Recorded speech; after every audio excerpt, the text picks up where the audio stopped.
Welcome to Guzzler.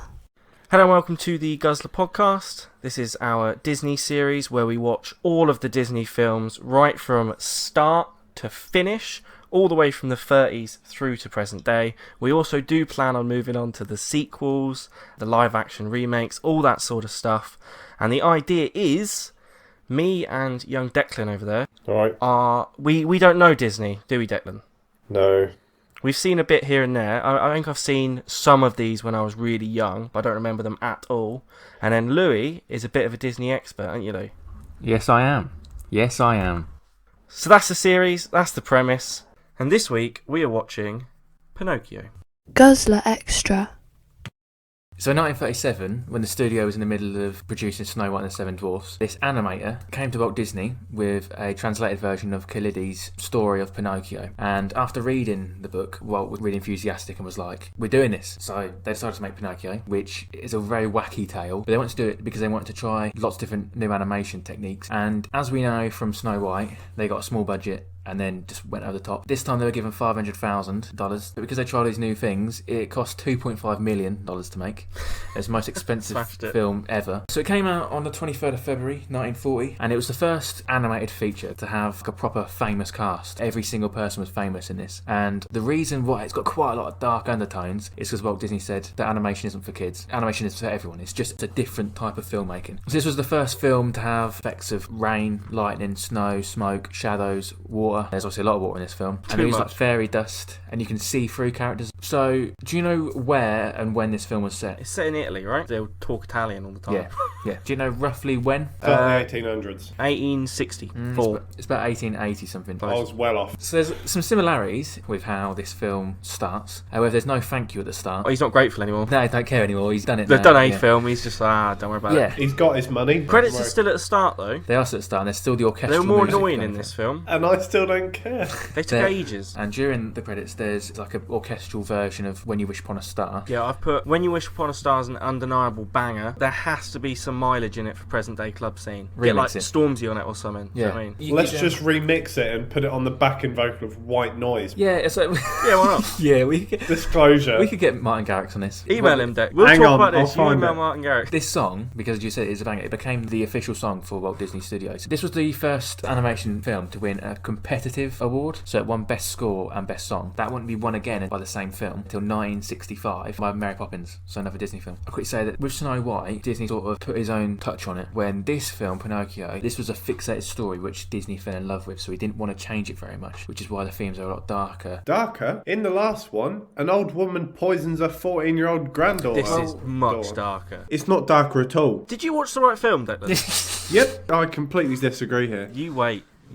There is nothing dark about this film. Pinocchio gets everything he deserves. I'm not even talking about what happens to Pinocchio. No. You know, at the start of Snow White, we spoke about the book, so some of the stories in a book. I think they watched our video because they took our criticisms, they added a narrator, the book closes on him, and he like tries to open it. They've made the same gimmick, but they've made it interesting. And also, I feel like that's because of what I said. There's a lot of writing in Snow White in the book, but in this one, it's a screen, isn't it? And when it goes into the screen, we sort of become Jiminy Cricket, like we jump. Yeah, I liked that. That was quite nice. Although I have said that did. Jiminy Cricket is absolutely not evolutionarily involved for jumping at all. Evolved, not involved. He's got literally the stumpiest legs I've ever seen in my entire life. Yeah, he has, yeah. In anything, he should waddle. When we get to the window as well, which he jumps on, it's a really good example of the multiplane camera because we're on the outside of the window and it goes in. And even little things like there's little bits of coal glowing red around the outside and there's like ash. You can really tell like the difference in animation. Now, you've mentioned the hot coals. Yeah. This sets up my overarching theory. Here we go. When Jiminy Cricket gets in the house, he says he's going to make himself at home. He does a little dance, and then he warms up his bottom. Bottom count 1. Okay. So Jiminy Cricket as well, they based him off of a bloke. They got a bloke in to act like Jiminy Cricket, and they drew over him. Did they rotoscope? Yes. Rotoscope is the word. And also Jiminy Cricket was credited as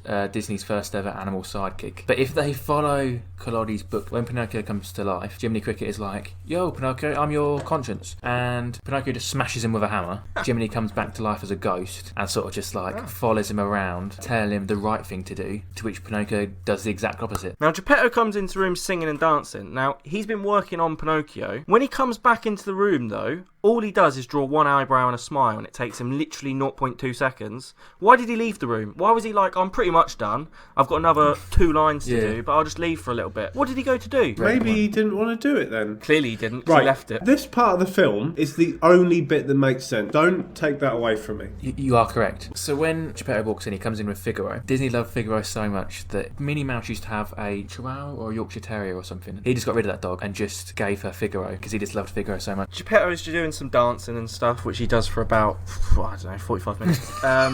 And Jiminy Cricket's just chilling, right? Yeah. Now, Yeah. Jiminy Leans against against a woman's bottom count 2. When Geppetto's manipulating Pinocchio, he makes Pinocchio kick Figaro in the bottom count 3. Actually, that's hard now that I think of it. He's got to, like, contort his arm. He did it pretty well, though, to be fair. Geppetto's shop or workshop is just full of things that look like faces.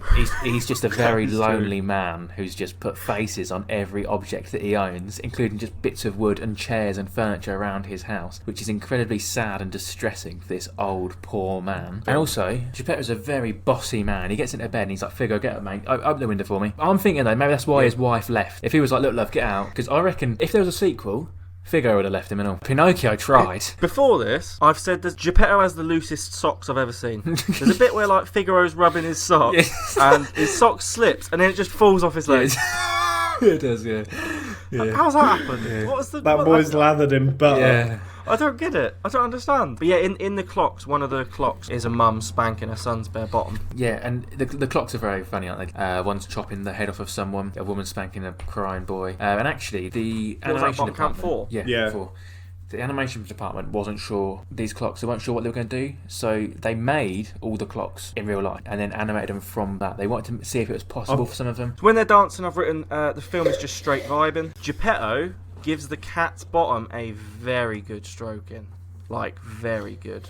That's bottom count 5. So Geppetto wishes, he sees a star, doesn't he? He wishes for the puppet to be a real boy. When everyone's trying to go to sleep. Not for a wife, No, no. or world peace. No. He wishes for a puppet on his table to come to life. The star comes down Yeah. and turns into a fairy. Is there an actual name for the fairy? She's just referred to as the blue fairy. Yeah, we can sort of see through her and we can see all the fairy dust. That's a step up again in animation. The blue fairy, her animation is quite like Snow White's animation. Yeah, horrifying. The fairy looks like she was animated for a different film, Yes. and they just chucked her in. Yeah. So the fairy godmother makes Jiminy the conscience, yeah? Yep. Yeah. In the last film, I said that the mirror is absolutely not qualified to judge because he's clapped. Jiminy Cricket's even less qualified to be a small child's conscience. 1, he's a homeless man, and 2, he's a cricket. I think the reason he is more qualified than the mirror is that he at least looks the part. Top hat, No, suit, no. he apologised when he touched the So bosom. when you imagine the personification of a conscience, you imagine a small, stumpy cricket in a top hat and a suit. She gave him the top hat, which meant that he was homeless he was a first. homeless man. Yeah. He immediately proves my point because he starts flirting with the fairy and then he turns to Pinocchio and he says, and I quote, "Sorry, I almost forgot about you." Yeah, he does. Yeah.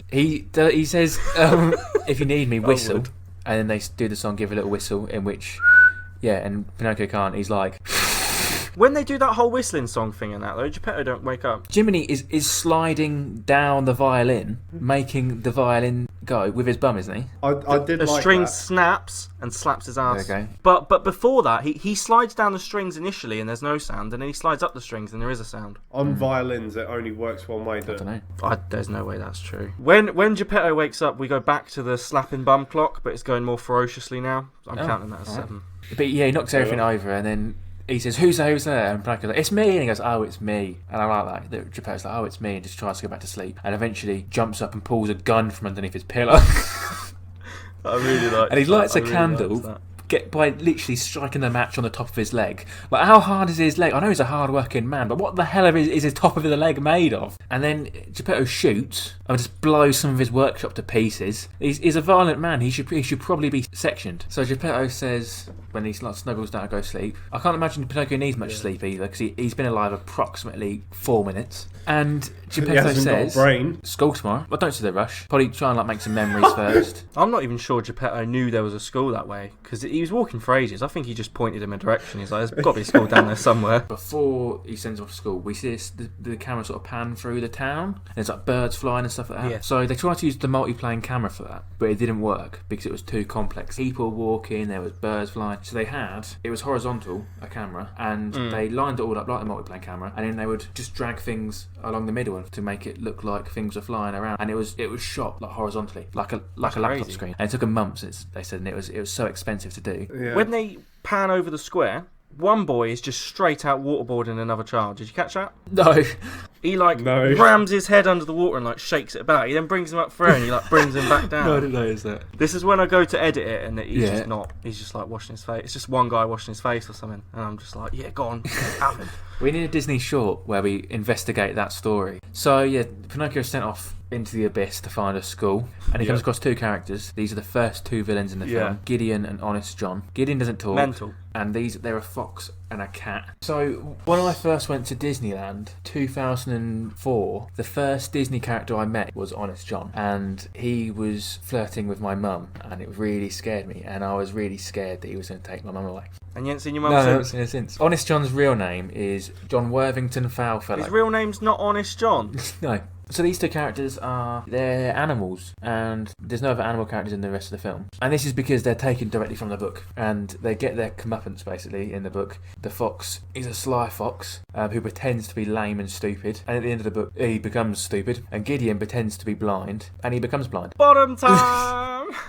The Catwoman looks in Pinocchio's bum pocket. And then the Wolfman slaps Pinocchio's bottom twice. After that, Pinocchio gets squashed between two bottoms. Jiminy quite literally says, Pinocchio, whatever you do, don't go to the theatre, go to school. And then you just hear Pinocchio go, bye, Jiminy!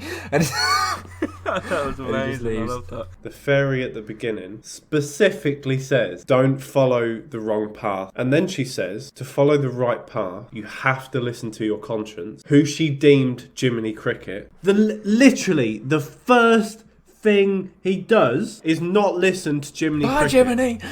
Right? But he was born yesterday. You can't get that annoyed at him. No, he was born yesterday. I'm not giving him that excuse. If someone come to me... That's like my girlfriend giving birth to my child, me handing the baby a knife and going, don't stab yourself, and then being No, it's annoyed not if though, it is ends up it? stabbing itself. No, I don't agree with you. If something came down and went to me, your whole existence determines on the fact that you listen to that little cricket. That cricket is going to be taped to my ear so I can hear everything it tells me to do. Because I want to live. I think that if I was Geppetto, I would have said, right, here's a bit of advice for you before you go to school. Don't talk to strangers, don't do child labour, and don't take drugs. He does all three of them. So if Ace of Black, and we then meet Stromboli, the master showman, and he's already working there. He's taught him a song, he's taught him a dance. And at this point, Geppetto's going, school finishes at 3.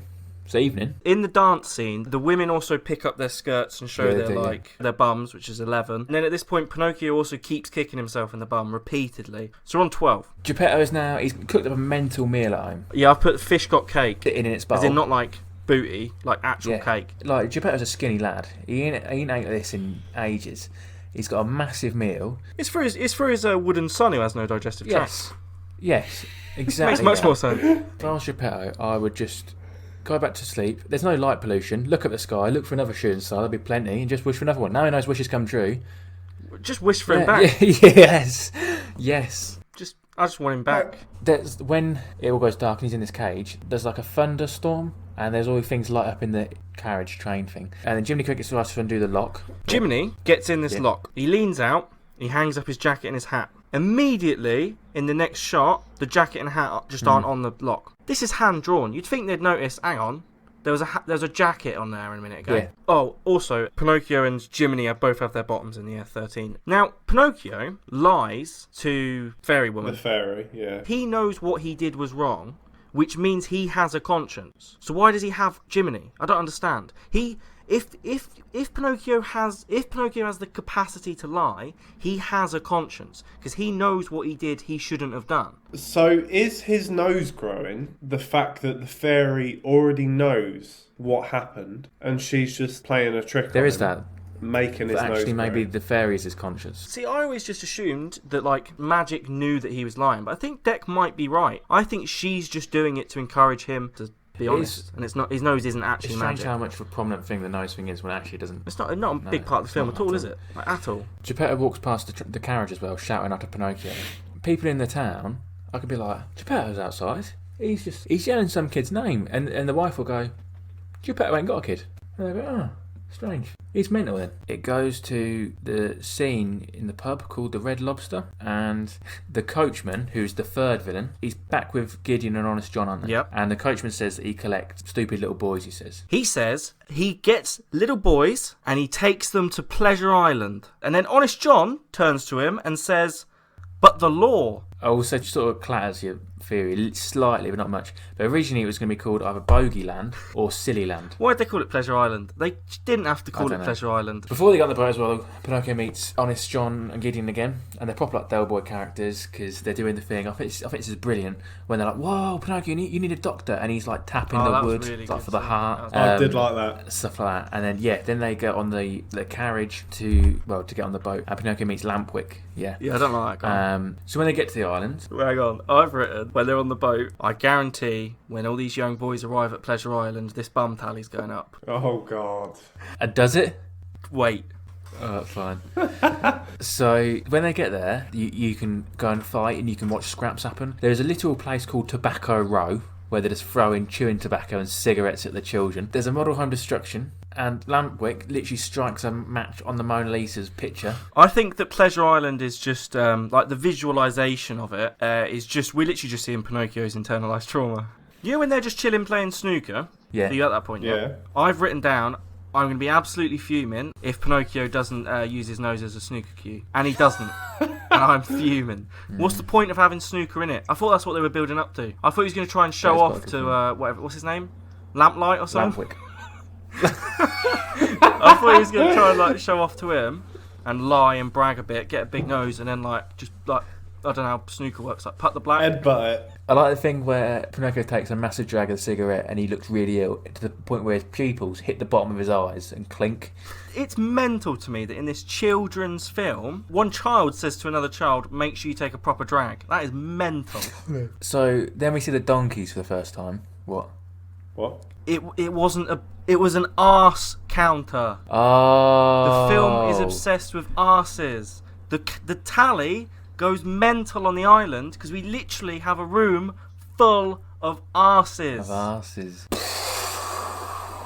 There's 14 arse things building up to this. Then there's loads of arses, and then they never mention an arse afterwards. Boom. I'm Get that in impressed. your Disney Forum. One really disturbing bit is the donkeys that can still talk. Like they're going to spill the secrets of this island. Lampwick turns into a donkey. Or a jackass. He calls himself a jackass and he turns into an ass. And He says the word Jackass! The counter couldn't have gone. It's gone through the roof, boys. The film's referenced Depends it. where the roof is. well, people find it really weird now, even still, that scene where he turns into a donkey and his body's literally stretching and he's That's Eeyore, crazy. and he's Yeah.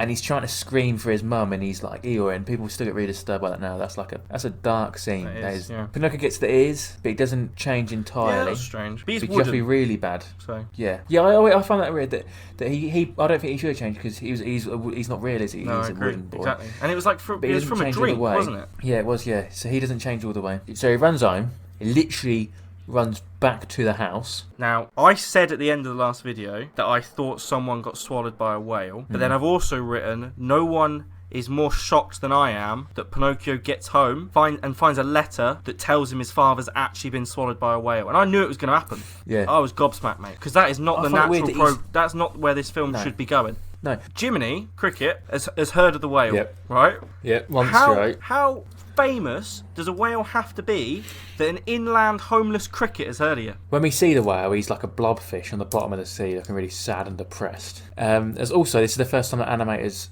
had animated sea or water. They That's really quite a big milk thing. it. Yeah, they do. Yeah, they saw something that worked and thought we'll use it. We're underwater for a while. Yeah, they are. And when we see Geppetto inside the whale, it's like he's in a cave. His scarf's blowing. Do you know what Geppetto says? Right. No, what? He says, I didn't think it would end this way. It'd be very weird if you did.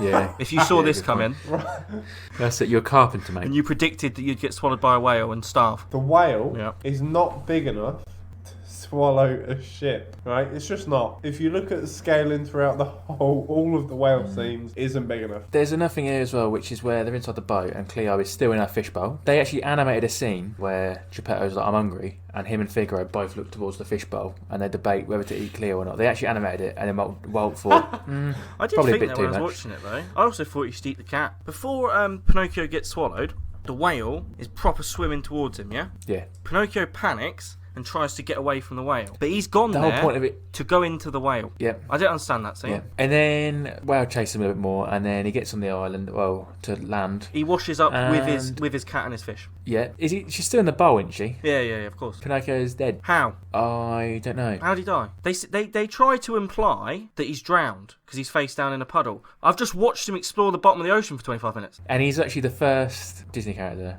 He was the first and the only to die on screen.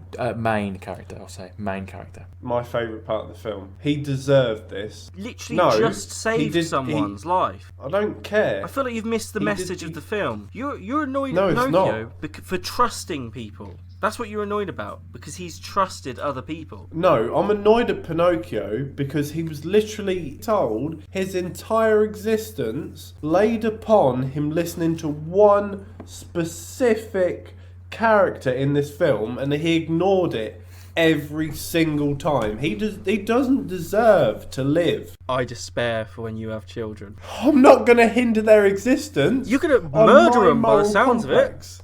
I told you to listen to your mum. Get in that puddle. Face down.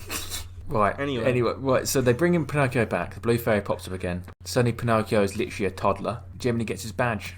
Now, that was nice. I liked Jiminy getting his badge, even though he was useless. Now, I'm really happy for Pinocchio, right? I'm not like Declan. I think he learnt his lesson. He made the mistakes that children make, which is the point of the film. The entire point of the film. That's why they have loads of No, children it's not. making those mistakes, to highlight the fact that that's the mistakes children make. He then learnt his lesson and saved someone's life, which is more than Declan's ever done. So he earns the right to be a real boy. All right. Yeah. Right, no, I'm going Hang to on. argue with you here. Hang on. If I can make... Hang on. Alright, you finish your point and then I'm going to come at you. So I'm really happy for Pinocchio. I'm going to edit it out anyway. I'm really happy for Pinocchio. But there is still a massive boy abduction scheme happening. There is still an entire gaggle of adults prowling the street and kidnapping young boys to turn into donkeys, which is a much bigger issue than this one puppet finding his dad. So the villains, they all succeed in what they want to do in this film. They all get away with it, and none of them die, which is one of, if not the only one, where all the villains survive. Pinocchio was the first Disney film to lose money as well. I know it's only really the second one, but it lost money. It's done pretty well since. He did well. Yeah, but at the time, it didn't do well. It made a lasting impact on the Disney company in general. Like, as I said earlier, you can go to Disneyland and there's loads of the characters from Pinocchio, like dressed up and things. There's different rides to do with Pinocchio. There's one similar to the Snow White ride, like a dark ride, which goes around Pinocchio's thing. And there's a quick service restaurant as well called Pinocchio's Village House, and they sell Italian food. And then since then, it's got obviously won loads of awards. The AFI, the American Film Institute, put it in their top 10 list. They said it's the second best animated film behind Snow White. And the song When You Wish Upon a Star was ranked number 7 on their 100 song list. And the quote, which we didn't actually mention earlier, was "A lie keeps growing and growing until it's as plain as a nose on your face." I've written that down on my notes. Was in their, there we go, and it was in their top movie quote list as well. I clearly have good taste. So Walt Disney was made in 1923, the company, not the man. And America didn't make another animated film company until 1948, when they made Bullwinkle Studios and Felix the Cat in 1953. And Warner Brothers, which makes most of the animated films now, wasn't around until 1980. So for so long, Disney ran the entire market. So this was re-released at the cinemas in 45, 54, 62, 71, 78, 84 and 92. Because they wanted obviously people to see the film. They tried to make a sequel to this film. Jim Henson, who'd done The Muppets, he wanted to make a sequel in a live action one, but it never went ahead. Recently, Robert Zemeckis has said he's going to make a live action remake with Tom Hanks as Geppetto, Luke Evans as the coachman, which is quite strange because Luke Evans is this like sort of attractive hunk and the coachman isn't at all. But also Guillermo del Toro is making one, and it's animated and it's a star-studded cast. It looks creepy as hell. Yeah, it's Del Toro. As soon as you said that Yes. name, I was like, this is going to be creepy. Yes, so Pinocchio is, it didn't do very well when it first came out, but it's made a lasting effect on the Walt Disney Company as a whole. And as I said earlier, they had these things for the 9 old men. Basically, these men were all working at Disney during Pinocchio, but some of them were working there long before that. And basically one day in the 1950s, Disney got these 9 people in this room and was like, we're not doing very well, we need some ideas, and they smashed out all these ideas for loads of films, and Disney said, you're the 9 old men. And in 89 they became Disney legends. They basically helped make Disney what it is today, and they were like the first Disney legends. There was Ollie Johnston, Les Clark, Milt Kahl, Mark Davis, Wolfgang Reifman, Eric Larson, John Lounsbury and Frank Thomas.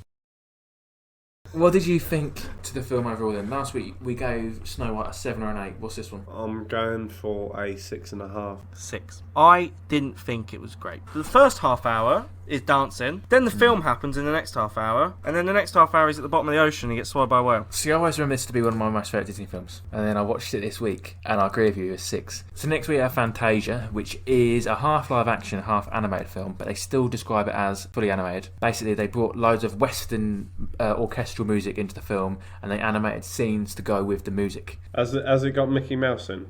Yes. This is one of my nan's favourites, Fantasia. And then I remember Mickey in like a wizard's coat. That might just be from the thing. Yeah. But yeah. So that short is called The Sorcerer's Apprentice. I do know That's what that. it's called. Yeah. Because I think that was on the front cover of the video that my nan used to have. Yeah, Him in it that would have coat. been. My nan used to Yeah. have the video. There's a lot of fun things we can talk about in Fantasia. There's a lot of fun things. Nice. Cool. Thank you for watching this video talking about Pinocchio. Do check out some of our series. This will be coming out weekly, I do believe, and we're going for all the Disney films, so do check it out. Give it a Thank you like very or much for listening. subscribe or something if you want.